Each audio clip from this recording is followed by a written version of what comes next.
Good afternoon, everyone. I hope you are all in a good shape.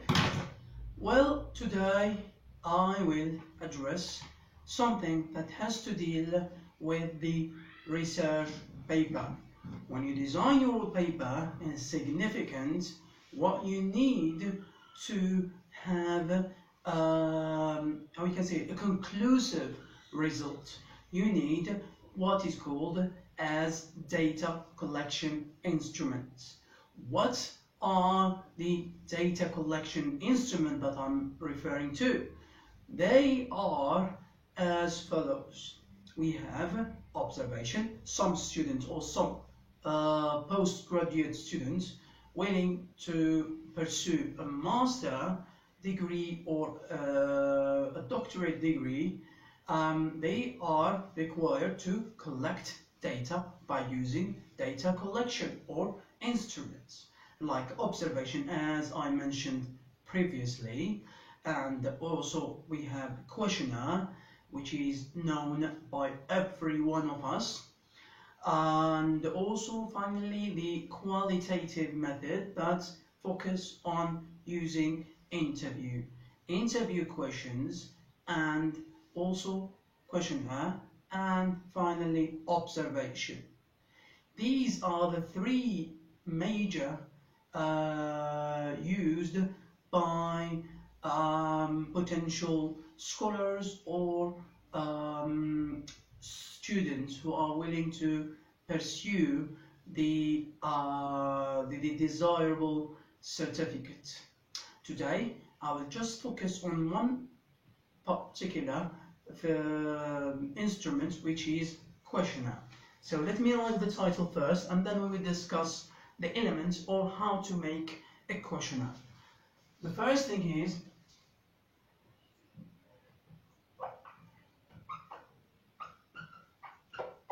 collection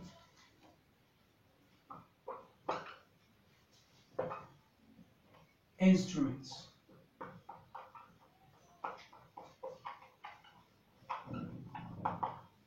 Okay, now we talk about what? I talk about questionnaire.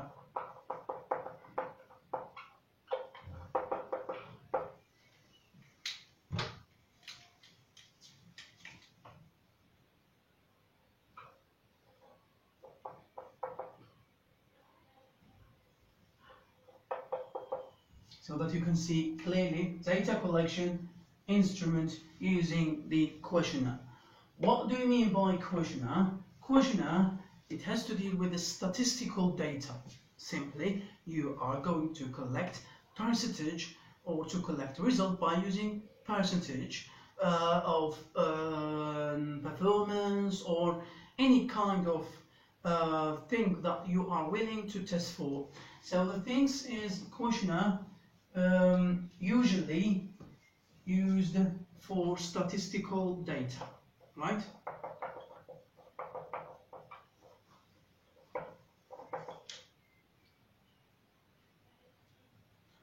For statistical data. In order to do the questionnaire, you need to what? To identify your target respondent or those who should participate within your study. So here what you need is participants. Those participants, you are going to give them survey, a questionnaire, and they will answer based on their own ability or based on their own thoughts. After that, you will analyze and make percentage for each scale or for each section you have provided. So what we need in order to design the questionnaire, you need the scales, rating scale. You need rating scale. Later I will explain, I will move to practical. Now theory, then we move to practical. I will give you a sample of questionnaire and how to divide. I will provide you with a format or steps in order to write a questionnaire or design a questionnaire. So you need a rating scale. We have a variety of scales. There are many types of scale that can be used in order to test or to manage or to how you can say to interpret our results. So we have a rating scale, we have statistical data, and over here you need to what? You need to declare. What do you need? You need to declare the sections that you suppose to mention. Are you going to do it in a rubric?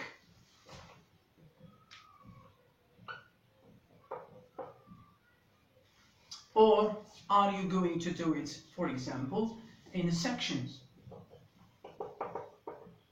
Section A, Section B, Section C, or rubrics in a table. What is a rubric? Means you are going to do big title or main title, right? Sorry. Main title, and you'll move to what? You'll move to the subtitle.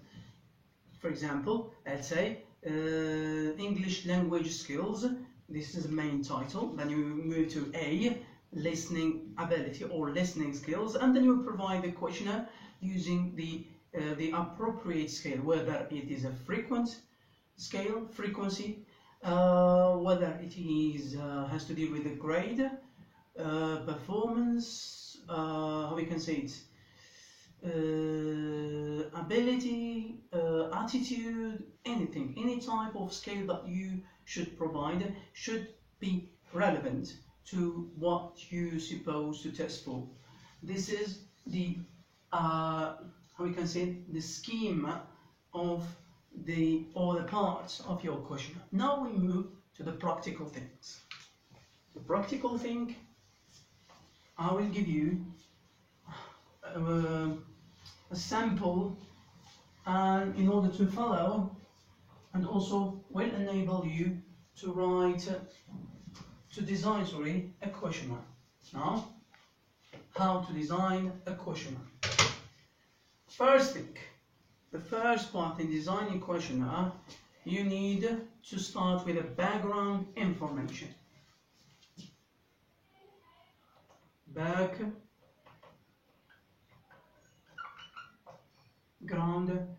information.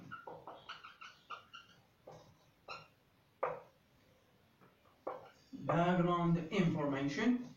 What do you mean by background information? Background information, simply put, means that you should start by declaring who you are and where you study and what are the objective, or what is the objective of designing this questionnaire, what this questionnaire is used for. So here you should say, for example, let me start with the format as follow. Here you should reveal your level, okay? Then second, this is the first, reveal your level, where you study.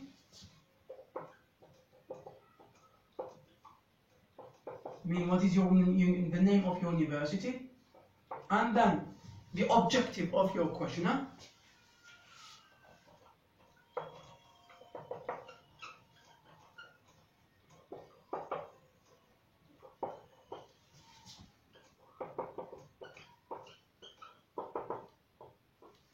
And after that, you should inform. You need to build the trust between you and your potential respondents.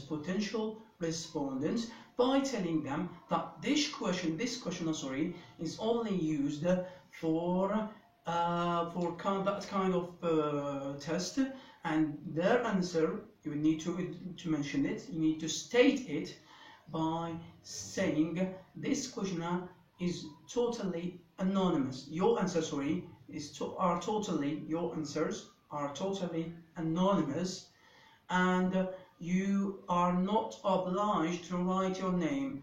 So their answers will be totally secret, right? So here you should declare or reveal or state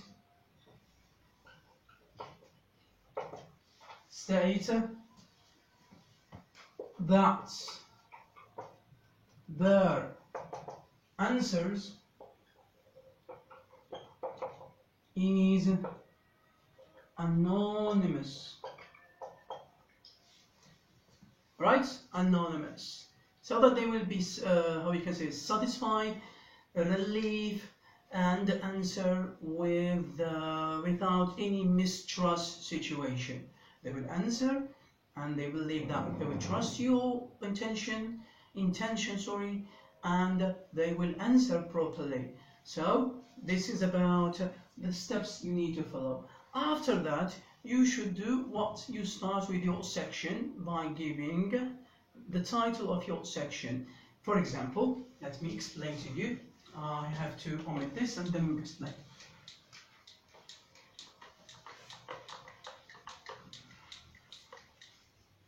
In section A, for example, or rubric, or as you like, section A. Section A, you need to start with kind of initial situation or situation that learners or instruction that explain what they are supposed to do, your respondent, what they're supposed to do, and how they should answer by circling or using code like slightly, quite, good, etc. So here you need to identify your scale. Is it are you going to use adverb of frequency? Are you going to use grades? Are you going to use to test their emotional feelings, etc.? So, or you can use a close-ended question like yes or no. Remark: in the questionnaire, you should not ask them open-ended questions. You should not provide them with open-ended question. Obviously, if you give it to them, they will not answer. They will be bored and they will refuse, or they will let that answer without doing it. They will let it or left it as you gave them. So this is the one thing you need to consider. Do not make it your questionnaire. Do not make it over than 4 pages. 4 pages is enough, and you should simplify your words by using scales so that learners will answer quickly without feeling bored or exhausted or how you can say it, not giving you an accurate answer. They will just answer like this randomly just to get rid of you. Now give them answers that satisfy them and make them answer with how we can say it, with truthfulness. So section A we'll talk about, for example, English language ability. What I mean by English language ability, here we will test English,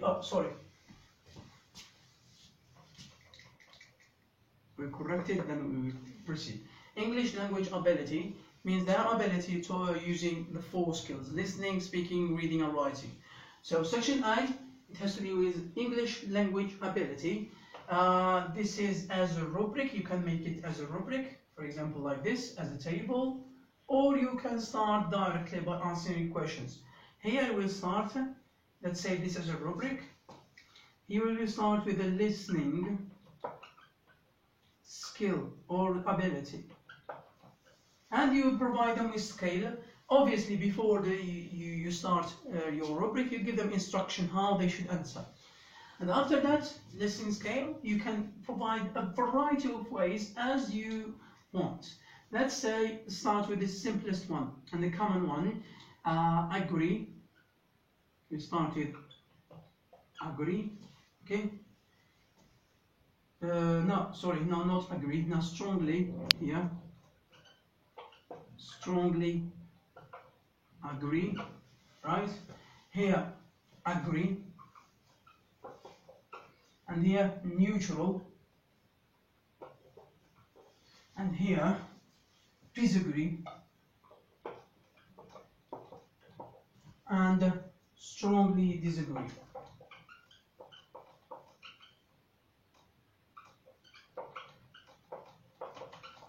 etc. So provide them the question. Listening, for example, you will start listening skills is, this is just a statement, is essential. Just an example. They will, for example, they will tick or circle. You give them number here, 1, 2, 3, 4, 5, and they will circle. For example, they will say strongly agree. Others may say neutral, neither this nor that. So agree, neutral, 1, 2, and neutral is 3, and disagree is 4, and so forth, and this is 5. This is just an example. You can continue, or you can start by yes or no. Please do not give them some question that require how we can say it, open-ended question or a detail. They will not answer obviously, and they will get rid of you. This is one of my examples, and when you finish, you will give it to them and set your result. And also in the questionnaire, I need to declare this, I need to advise you about this. When designing your questionnaire, you should not focus totally on how you can say it, on the respondents, on the statistical data, sorry, because statistical data is not enough in order to have a validity and a reliability of your research. You have to add another instrument, which is interview. You can do semi-structured interview, standard interview, structured interview, any kind of interview, because it is qualitative plus quantitative, and you will have what? You will have a solid information, and you can ensure that your research will have I can say it's the splendid outcomes. This is my idea. This is the practical thing about questionnaire, and I hope you gain something from it. This is the part you need to fill out. The other one, you are free. You can choose any kind of scale, open-ended, not closed-ended, not open-ended question with yes or no. Use yes and no, and that's it. They will cross the correct box, and that's it. That was all. Thank you very much for your kind attention, and see you as usual for the upcoming videos. Bye.